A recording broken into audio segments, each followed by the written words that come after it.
Hello and welcome to the Animal Reader Daily. Here is today's animal news.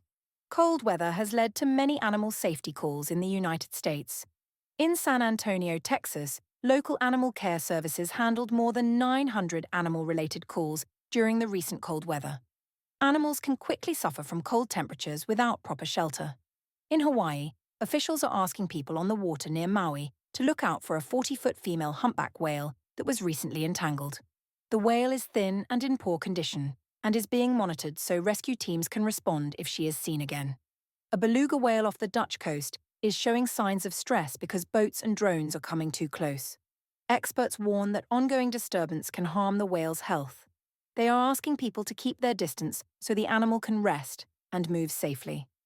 In Victoria, Australia, wildlife rescuers are being restricted from entering some fire-affected areas because conditions are still dangerous.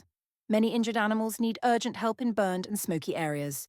A new report says many marine protected areas in the South Atlantic Ocean are not in the best locations to protect whales and dolphins. Researchers say animals often travel outside these zones, and threats like shipping and fishing can still affect them.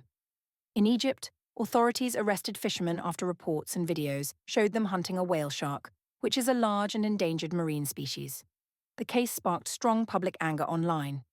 In Canada, the federal government has conditionally approved Marineland's plan to export its remaining beluga whales to the United States.